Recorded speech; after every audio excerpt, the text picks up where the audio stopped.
Today, I'm going to help you understand who owns the property in a land contract. The most important question that comes up when it comes to land contracts is who actually owns the property. By the end of this video, you'll have a clear understanding of how ownership works when it comes to land contracts and the differences between legal title and equitable title and what that means for both the buyer and the seller. Did you realize that in a land contract, as a buyer, you can control the property without fully owning it? Have you ever wondered how land contracts are set up? Well, let's dive in as I first explain to you what a land contract is. Next, I'm going to explain to you the important components that make up a land contract, and finally explain to you who owns the property in a land contract and when does that official switch actually happen within a land contract. If you're ready, let's go.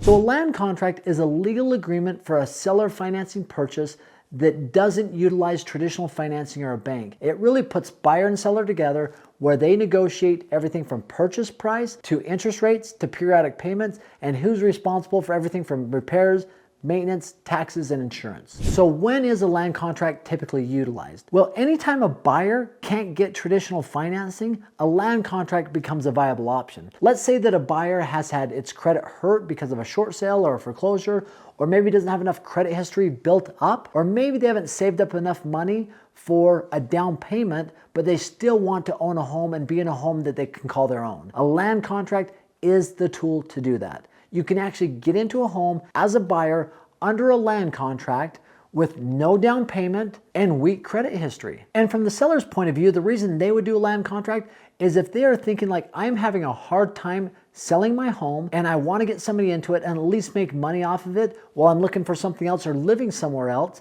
Because with the land contract, typically the seller's going to charge a higher interest rate than a bank would because they're taking a higher risk by not having somebody make a down payment or be necessarily a credit-worthy individual. And anytime you do seller financing, you're going to pull more potential buyers out of the woodwork that have been sitting on the sideline. So let's talk really quick pros and cons for both buyer and seller. So as I talked about, some of the advantages to the buyer is they can get into a property with no money down and weak credit history. And they don't have to utilize a traditional bank. If you've ever done a loan with a bank, you know how cumbersome it can be. The negatives or disadvantages to the buyer are the following. You don't build up equity with your payments typically. You're not going to repair your credit at all because the seller isn't going to report your on-time payments to the credit agencies like a bank would. The biggest disadvantage to the buyer is if you default or you can't make a balloon payment at a certain point down the road, you potentially can lose the entire property and all the money you've paid up to that point. Which brings me to the advantages for the seller.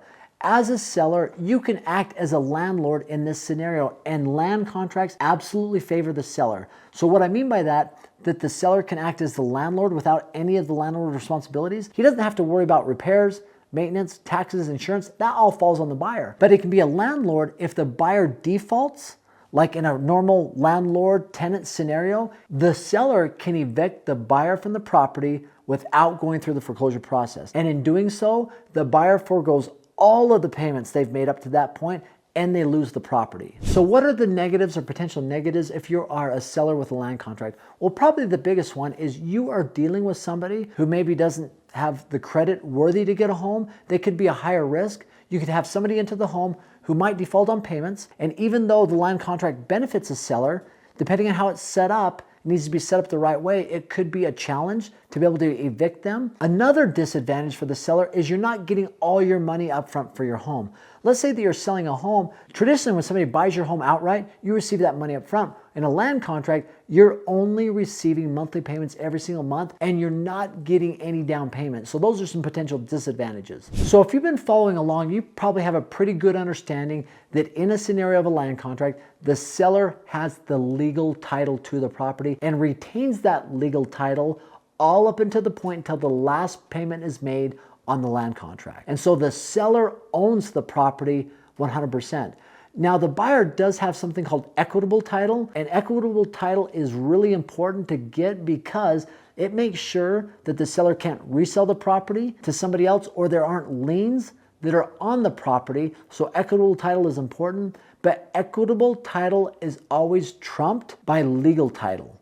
And that's why the seller has the advantage to evict the buyer from the property without going through the foreclosure process. So here are a couple of important elements, and I tell everybody that if you're dealing with a land contract, you really want to get an attorney involved who understands land contracts specific for the state that you're in. And land contracts can be a great tool as a real estate investor to do strategies like slow flips. But I'll tell you, I have looked at a lot of different strategies over the last year, and I've come up with one that I call cash flow flipping that has absolutely been crushing it. It is one of the best strategies I've ever done in real estate. And you can do it in any market, any condition. It requires little to no money out of your pocket. And I've written a book on it that explains exactly how to do it. And I'm giving you that book away 100% free. Just click on the link below, cashflowflipping.com. And thanks for stopping by. Have an amazing day.